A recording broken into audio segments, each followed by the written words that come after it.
In the last week, I've been making videos about Ukraine and Ukrainian history, particularly pertaining to the Russian invasion which occurred 2 weeks ago on the 24th of February.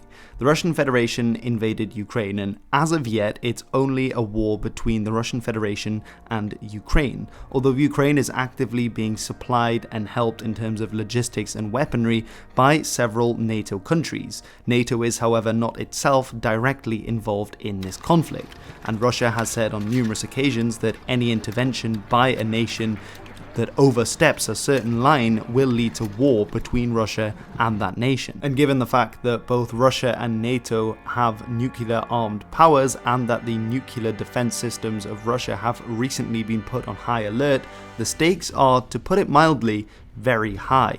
On Tuesday, the Polish government announced that it would be willing to swap out some of its fighter jets, these being MiG-29 fighter jets, for American planes, and that these fighter jets would then be sent to Ukraine so that Ukrainian pilots could operate them.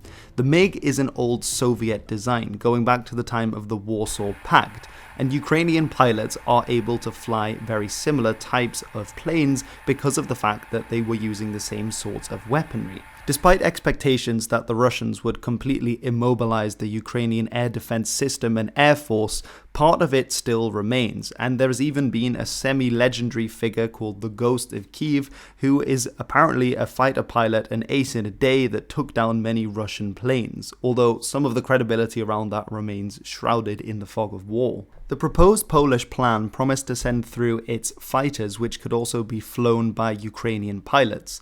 Now, the Polish Air Force currently has around 28 MiG-29 fighter planes, which it would be willing to send all into Ukraine.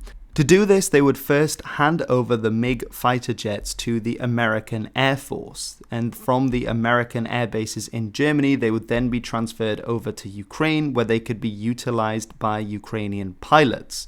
Part of the plan potentially involves also having them taking off from US air bases in Germany to then fly sorties out against Russian forces.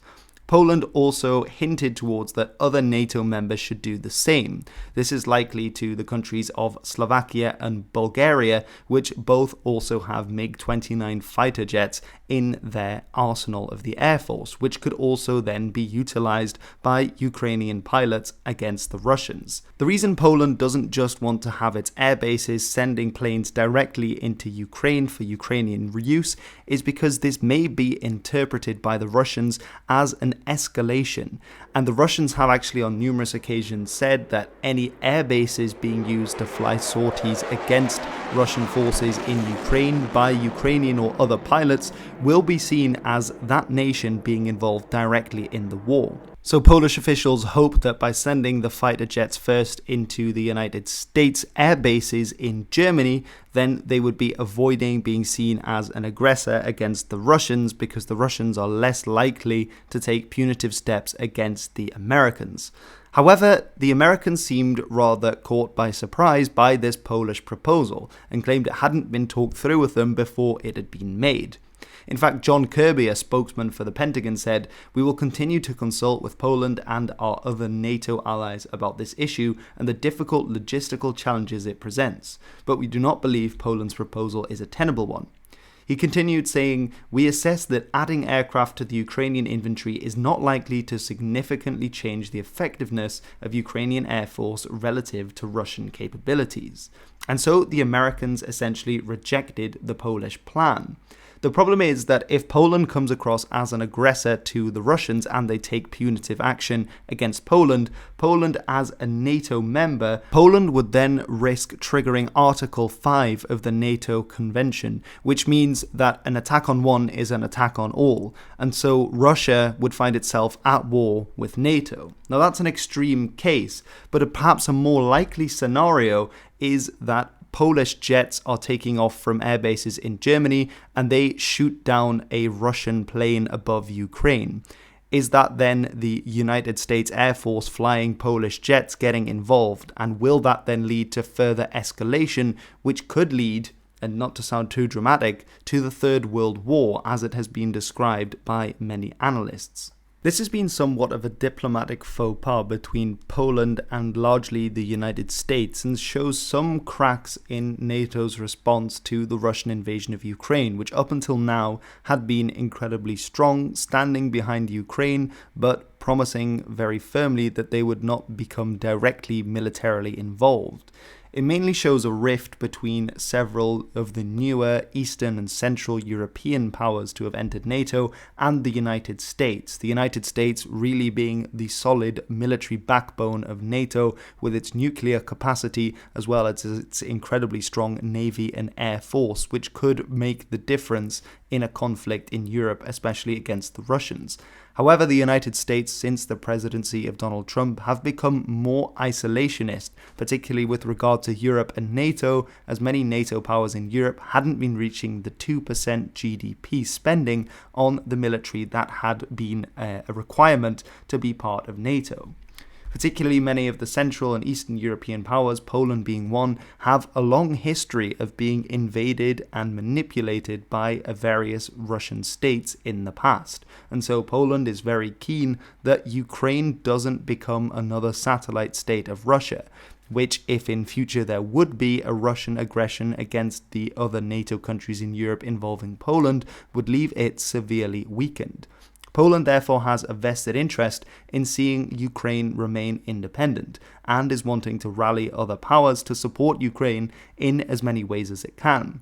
The United States, on the other hand, as a nuclear power facing off against Russia, another nuclear power, is playing the cool game of not wanting to escalate things too far to the point where a war that can involve nuclear weapons might break out. The United States has promised more support to Ukraine, both in financial and in lethal and non-lethal aid to the country and its armed forces, promising to send more anti-tank as well as more anti-air defense systems to Ukraine which can be used, and to this point have been used very effectively against the Russian Air Force. Although it's clear from events on the ground that the full power of the Russian Air Force, which is very strong, has not yet been unleashed on Ukraine. However, if the country continues to hold out, it seems likely that Russia will start to use its air force to devastating effect on the ground and in the air above Ukraine. Ukrainian officials and the president himself have repeatedly asked NATO to enforce a no-fly zone above the skies of Ukraine, basically meaning that no military aircraft can be used. However, this has repeatedly been denied by NATO and indeed by its individual members as untenable because of the fact that it could involve them shooting down a Russian plane in order to uphold the no-fly zone, as well as stating that the Ukrainian Air Force had up until now been relatively effective, particularly in terms of its drone strikes with Bayraktar drones that had come from Turkey against particularly the supply convoys. Not everyone in the United States was happy with the US's rejection of the Polish plan. The Senator Tom Cotton, for example, said, "Biden's decision to block Poland from sending MiG-29s to Ukraine is pathetic. It's weakness, and the administration's rationale makes no sense. How are jets escalatory when we are already sending Javelin missiles?" However, for the moment, it seems that the United States and indeed Germany, from where these planes would be taking off, have both rejected the plan as unmanageable and indeed dangerous in case things escalate with Russia. But perhaps in the future, particularly if the Russian Air Force steps up and bombings like that of the Children's Hospital and the maternity ward in Mariupol, which occurred yesterday, continue to happen, we might see more support for these kinds of military jets being given to Ukrainian pilots. Just before ending the video, I'd like to say that half of the proceeds that are made on advertisements for this video will be given to various charities that are helping Ukrainian refugees get basic supplies, medical care, and a way to escape the conflict in their country. It's not going to buying military supplies and lethal aid, but rather to helping the people who have been worst affected by the conflict since Russia invaded the country. If you can, please do donate to some of the links in the description below, as you can really make a difference.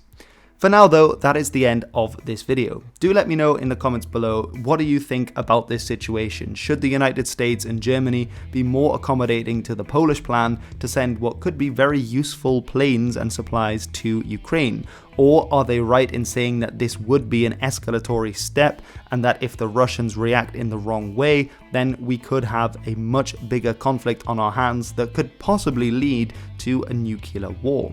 I'd be really interested to hear your thoughts in the comments below, as I do enjoy reading the comments if I can, although it's very difficult for me to get back to all of you because these videos have been incredibly popular and many people love to share their opinions down below.